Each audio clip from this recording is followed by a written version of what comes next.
How are you? How's Hot Atlanta? Hot as fuck right now, actually. I've been I trying was to, just what? I just try to be naked. Yeah, it's like I just try not to wear clothes like ever. I was just in Las Vegas and now I understand what hell would feel like. That's Vegas is different. it's so hot. I remember that shit, and it was not a pleasant experience. It was not like you can't even go outside. Like that heat's not aggressive, it's violent. It's like Why? Not even humid, it's just dry. yeah, literal desert. Literal desert. I'm so glad we got to do this. I'm sorry about last week. I'm juggling like 3 different time zones right now. And because I'm in California. For now. So, but what's been going on with you since we last talked before I jump into like the real questions? Life. I shaved my head. I did see that because of the haircut. I saw the whole saga that led to your bald head. Video, but you know, it's But honestly, 2020. it's gonna be great in the heat though. I've got this mane and the only thing I can do is braid it. Listen, because I shaved it back in 2016, I think, in July, like the same month, because it was in the hundreds every day that year in Savannah. I was like over it, so I was like, I do this all day. Yeah, it's just like feels so good. That's awesome. I would never have the courage, I gotta be honest with you. I saw that and I was like, that's so dirty, because that's something I definitely could not do. This is like what cats do. Like cats just want you to like rub their head and like Exactly. They're like, just touch me and tell me I'm pretty. like a cat. So when I met you, obviously you're doing all the photography, the videography, the live concerts, working with artists all over the world. What was the segue that brought you into now making music on your own? Like you've told me a little bit about this, but I kind of want to know more how this came to be. I mean, that was the whole point to begin with. Like I always wanted to sing. But you know, various things in life for whatever reason, didn't work out. And so honestly, photography initially for me, like it was something I always liked to do.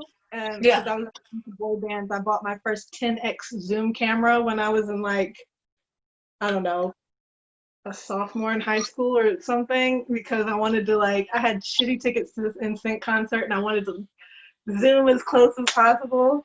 And so like that, it was something I liked doing, and it was part of it was like going to concerts. I wanted to shoot to, you know, have memories and whatever. But then as things went along and some things, I wanted to go to performing arts school. My mom was like, no, that doesn't sound like an education. And then I was just like, ugh. So it was just funny because of all the things I was encouraged to do, music was not one of them. And so I lost my voice in high school. Then like all this other stuff happened. I was like, damn, I can't even sing right now. Like I could barely make any noise. How did you lose your voice in high school? I had a really terrible chorus teacher that was mean. And so we were rehearsing for some recite, like the chorus teacher I had before the last one, his name was Carl Kessler. He was amazing. He had us, we did Once on This Island, the play, and I was cast as the understudy for Mama, and I ended up being Timoon in a particular performance because that girl was unavailable and they were going to cancel. I was like, I know everybody's parts. It's like, it's fine, I can do it. Literally, I'm like, I sing everybody's part in rehearsal, like, I know this. So I ended up doing that. Anyway, he was great, but then the guy that came in the year after him was terrible. And so we were rehearsing for something, and there was only like 5 of us that took it seriously. And we stayed like for the rehearsal and everything because we wanted to do well and get things right. He was just mean. So like also like we all sat in the line and he gave us all these really terrible nicknames, like that were like almost like bullying, just like mean. So like for me, he got to me and he's like, you know what? I'm gonna call you Almost. And I was like, I don't get it. And he was like, yeah, because you almost hit the notes, but you never really get it right. What the fuck? So like it was, and again, there Wow. and I was just like, okay, mind you, we were there for hours after school just singing, and when we would ask to get water, he told us to swallow our spit. So we're like like basically we fucked ourselves up because he was being terrible. So then I couldn't talk the next day at all. And finally, like once my voice came back, I just literally, if I would open it and I wanna do anything that was remotely blah, blah, blah, blah, nothing would come out. Nothing. I could only talk. Most of the early part of the day expressing while trying not to be stressed. I'm having a root canal tomorrow. Typical 2020. You know. There's people walking upstairs. There's other things going on while we're filming, but who gives a fuck? We'll get through it. Life can be magnificent, but we spend time with shame. Things were different. Waste time trying to fit in. Just look at your brilliance. You're one in a billion. Believe you can build. True love is like a 9 to 5. It's always there when you walk outside. Take all the thrills you can get. Watch them multiply soon as you look on the brighter side. Again, my mom didn't really take me super serious about singing and music, so like I never got it checked out. I didn't know what had happened. And so I kind of just was like, well, I guess I'm not singing anymore. And around that time, because I was senior in high school at that point, and so I was going to move to New York. I was involved with a group of choreographers at that time that I was promoting and doing a whole bunch of shit. And I was like, you know what? That's my end to stay close to everything, because they were like really working with like a lot of very high profile artists that were, you know, doing well. And I was like, I can still like stay around everything, you know, by being close to it in this way. And then photography ended up kind of snowballing years later, because it was part of what I was doing with like promoting people. And I was also customizing sneakers and other stuff that I needed pictures for, and I would show up at events, and it just became the main thing at some point, because I got really, really good at it and people wanted to pay me. So I said, yes. And that's always nice. It's nice to get paid for those things. Right. So then when was the transition where you're like, obviously your voice came back so you can sing again, but then like, when did you decide, you know what, like I still really want to make music? I always did. I just, at some point, I think, especially because when, like, I was always able to get very close to celebrities in different, not just like in, this sounds weird to say that, but like not in just a professional way, like just in general, like sitting and making conversation and getting cool with them. And like establishing relationships. Like getting invited to do things that other people weren't, you know, allowed to be in because they didn't, you know, trust them to not do it. And so I ended up in these spaces with people, and again, coming from like a fan perspective, it's like, wow, I'm in the room with these people that are like at the top of their game, and I'm being allowed access to the space, which is amazing. But for in those spaces, I always felt like, okay, I'm glad I'm close to the music and I want to like pick up as much as I can from being here, but I also didn't want to overstep any boundaries. And so a lot of times I think too, I got a little comfortable playing the background. And so it wasn't what I had intended, but I was just like, you know what, it allows me to be close to what I really love, and I'm still doing something I love in photography, just in a different way. And so like I just never really said anything. But the funny thing was, a few years ago, a longtime friend slash client, occasionally, we were having a conversation, And I was like, yeah, man, like I don't know. I think I'm gonna pull back. I want to make music. And I've been kind of dropping, not even hints, like other people, not celebrities I work with, but like other artists that I was close to. I was like, I had asked a few times, like, hey, you need some backgrounds, or like, yeah, little things here and there. Right. And everybody was kind of like, that's cute. Can you just take the pictures and like record this? And so I was frustrated because there was only a couple people that had ever even attempted to like help me out in terms of figuring out my own music. And so I was talking to this other person and I was like, yeah, man, I don't know. I really kind of want to pull back and do this. And he was like, Dirty, we all know you sing. I was like, you know? And he was like, yeah, you're in all the fucking sessions harmonizing and like doing shit in the background. And I was like, I kind of am. And he's like, yeah, if you were terrible or you were fucking it up, we would tell you to stop and get out. Yeah. Like, yeah, you're man, fine. you sing well. And I was like, really? And he was like, yeah, just nobody takes you seriously because you don't.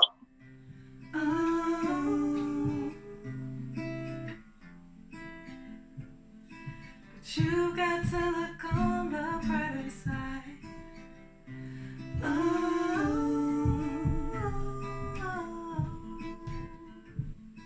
You got to look on. Life pushes your buttons, yes. It's no coincidence that it's raining while the sun is high and the sky is blue at the same time. But you forget to shine your light on someone who's in the dark. He had become a celebrity. He was actually someone now who's getting played on the radio. Like, it was somebody I had a pre-existing personal relationship with that had gone on to a level of stardom. And I was kind of like, man, you know, it was him encouraging me in that moment. And then like a variety of other people who I highly respected that I had shot for a long time that I was close to, that also, when I would put up certain little clips and things, would champion me. I was kind of like, okay, well, let me figure it out. And then actually what catapulted everything, Tommy Truth. Yes, Tommy. I was having a conversation with him at one of your shows that I was shooting. That's right. It was on the rooftop. That's what started everything, because I was telling Tommy, I was like, yeah, man, I'm trying to make music right now. Like I have my surgery on my knee. I wasn't shooting as much. And I was just like, I really just want to do it. Like nobody really takes me serious. And he was like, let's do it. So he actually, we started meeting at his crib every once in a while, and it wasn't even singing at first. I was actually kind of co-producing things, because he would start playing something, because he was like, well, what do you want to sing to? I was like, I don't necessarily know.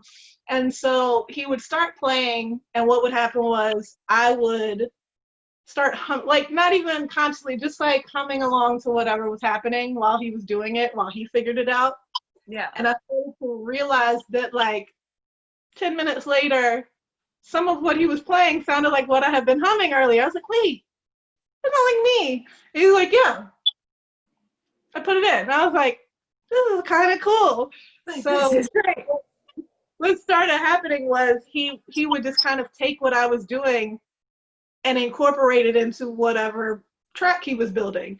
And so by the time we were done, the whole fucking thing would sound like a bunch of little melodies I had been humming for the last 3 hours. And I was like, this is fucking cool.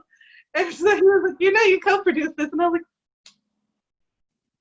like, You can build self-love is like a 9 to 5. It's always there when you walk outside. Take all your spills and watch them heal over time. As soon as you look on the brighter side.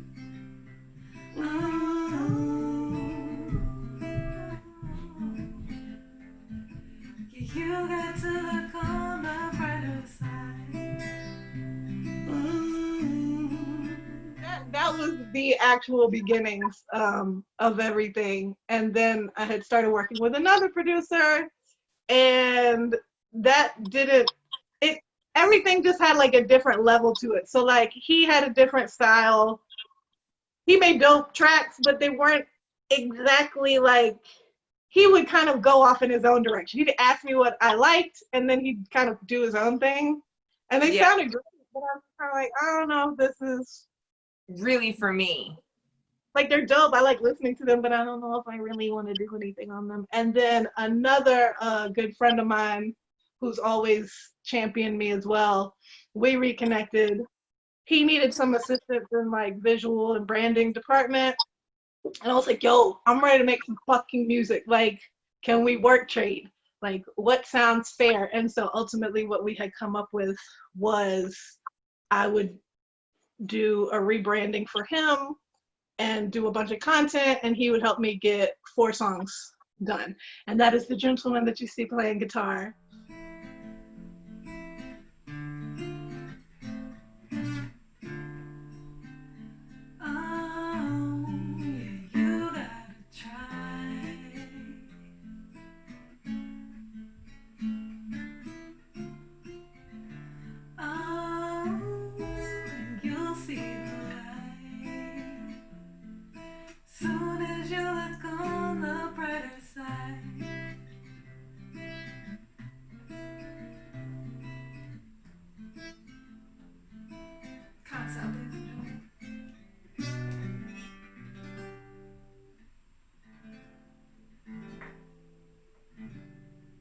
It was like it was crazy because, like I said, I've also known him for a number of years, and it just, for whatever reason, you know, like everybody, especially if you're spiritually inclined, you know, everything happens for a reason. And it does, and it happens in its own time too. Yeah, I'm kind of impatient because I'm still waiting to get a couple of the songs mixed, but that's another story. But yeah, we got them done last year, from like springtime to summertime. I actually finished them last July. And yeah, it was so cool because I had history with him, and he knows, like, we were really close, so he knows me extremely well. He knows what I like listening to, but he's heard me sing. He knows where I'm good at. He also, like, he's amazing. He fucking not only he produced the songs, he helped me co-write them, and he also basically vocal coached me through everything when we were recording, helping me understand how to sing things a certain way, why I should sing them in that way. Because he's like, you have certain tendencies, like you hang out. First of all, he told me, what did he say?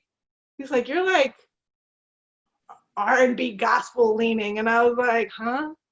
Yeah, and I can see that. Who you hang out with? And I was like, I don't know. And he's like, you hang out with all the churchy ass singers that grew up in church that sing down, and you picked up those vocal styling. So he's like, when you sing it with a run in this way, it's R&B styling, or and I was like, I never really thought about that. You know, you just do shit. You don't do it because it feels good. Right, like I don't necessarily think about how or why I'm singing something a certain way. I just sing it in the way that feels right. Yeah. He explained to me why, like, okay, we should cut this, or I need you to sing it, but stop and don't do all the little whatever. And I was like, oh, okay. So he was just like super patient, super helpful in guiding me throughout the entire process from start to finish of like making a song. And we also kept them very simple. They're all acoustic. It's just me, him, and guitar, because I didn't want it to be something where we auto-tune everything to hell, or there's a bunch of other instruments that like make it big. I was like, no, like I want to sing so people understand I can do it well, and this is what I'm doing in this moment, and I'm taking it seriously. So yeah, I want something that would showcase that. And he really, really catered to me in that way, and it just like made. So when do you anticipate releasing the first single? Child, I'm just trying to get the damn thing mixed. I'm just waiting to get the last 2 songs mixed. We have 2 mixed. I'm waiting on an email from someone so that we can take them somewhere else and get the other 2 done. And then that's really honestly why I haven't made any dates yet, just because everything's been I'm just like, I'm not making something then getting pissed off that like I don't have everything done. So once I've done what you want it to be. Everything like sitting in my head, like, okay, now what do I do with it? Then I feel like I'm more inclined to plan, because then I already know that at the minimum I have everything I need to get it out and released, and I'm not chasing people or like whatever. Yeah, or waiting on someone to get it to you by a certain date and then they don't. And yeah, been there. That's part of my producer woes. I've worked with producers that are fabulous, but then sometimes I'm like, bro, stop making me wait on you. Really frustrating. But like, so I've heard a couple clips of your songs, but what genre would you kind of put yourself in? I know every artist hates that, but you know, give us a ballpark. It's been really fascinating, actually. I post clips, like I let certain people hear them in the last year or so. Yeah. Without any preface, I'm just like, hey, listen to this thing, tell me what you think. And the variety of responses I've gotten as to what it reminds people of are so varied. But it's like every artist or song that somebody compares, I'm like, wow, this is amazing. So anyway, if you ask me, I'd say kind of like folk indie pop. Okay. I can deal with some folk pop. I like that. Well, that's how I'd describe it at the moment, I think. So what do you want for it moving forward? Like now you've entered the space where you've come out of, I call it shadow artistry, where like you're adjacent to what you really want to be doing, but you're not really like in it. So you've come out of shadow artistry. Like now what do you want to do with it? So again, what I communicated to my producer before we started, I was like, I enjoy performing. I'm not necessarily aiming for, I want to be the huge star that does tours and stadiums. And I mean, if that comes, great, we'll figure it out as it comes. But what I really wanted to do with the songs that I wanted to create was score my side project, which is Send Yourself on Tour, which also paused at the moment because the world is crazy. But all the video content I was creating for Send Yourself on Tour needed music, it needed scoring, like it, you know, whatever. So I also wanted to be able to use my own music. So again, I'm not trying to get something cleared, or I'm not arguing with somebody about, you know, hey, or whatever. I wanted to have things that I would be able to use for my own content as well. And then also potentially to get syncs. So like movies, commercials, TV shows, whatever. Like I wanted to be able to have songs that you could kind of hear in those pivotal moments of whatever. And that's awesome. That was what I wanted from what we were doing, which I think we have accomplished. In the words of Donald Trump, bigly. I couldn't think of the word I wanted. But yeah, like that was what I wanted, songs that just felt like they fit into your life somewhere. You know, a lot of people, especially with the musical arts, people kind of have a narrow view of like what success as a singer is. And it's so different for everyone. Like some people are just full-time studio singers, and some people specialize in like sync and TV and film. And like for me, if I could play live every day of the year for the next 10 years, that I would be great. I'd be like, I don't need to do anything else. I don't care about anything else. I want to be on stage. Like that's all I want to do. So I love that. I love that. Have you submitted for syncs and stuff already? Or are you just still waiting for the whole thing to be wrapped up?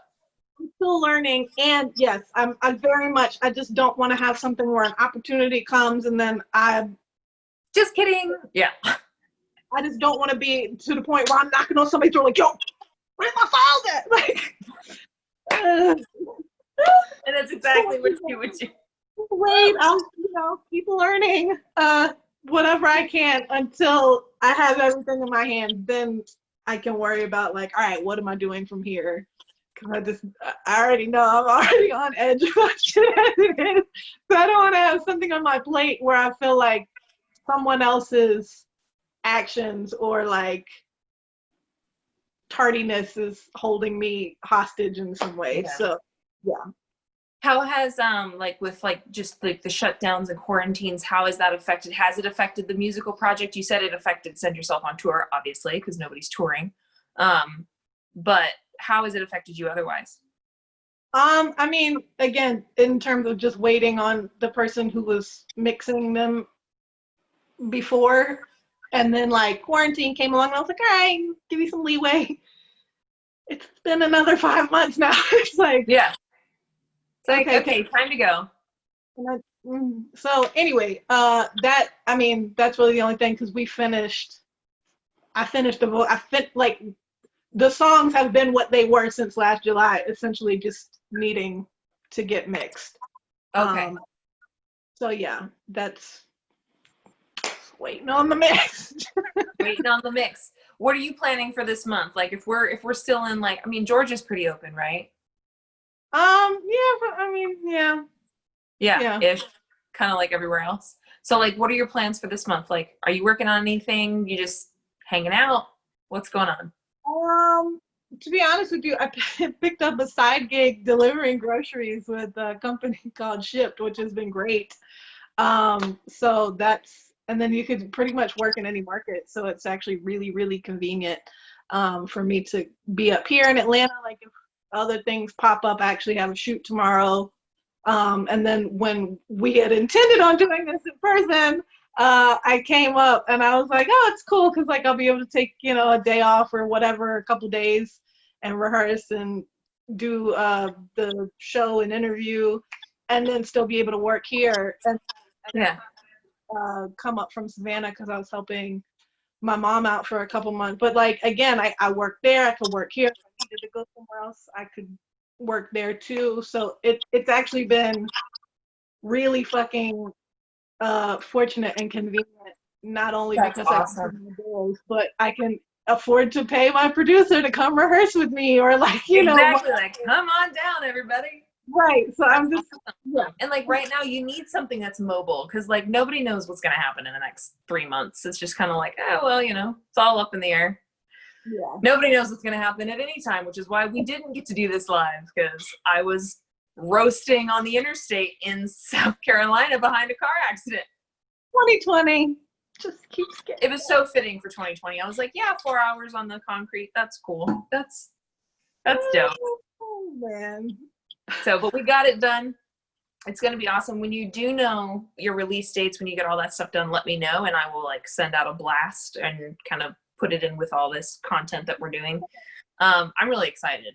Like when I remember when you first told me that you were like working on music, I was like, ah! So I'm super excited to hear like what everything sounds like when it's finished. I thought I was gonna rap. Literally everybody that was like, I didn't think you were gonna rap. You've always struck me as a singer. No, singing. Oh, you do an R&B. I was like, No, not doing that either. The person I played for, but like, dude, this ain't you. I'm like, yeah, get the fuck out of here. Surprise! So funny as shit. I love it. It never gets old. That's awesome. That's so great. Well, it's so good to see you. Those are all the questions I have. And then you'll be in the newsletter. You'll be on my socials. It'll be all over the place. It's going to be great. But thanks for doing this with me. It's part of everything's been put on pause a little bit just because the restrictions have tightened back up, especially in the Southwest, and I'm in California right now. So I'm just like have a roster of people that I'm just setting up to continue once I can get mobile again. So, but yeah. All right, girly. I love you. You're great. I can't wait. Thanks.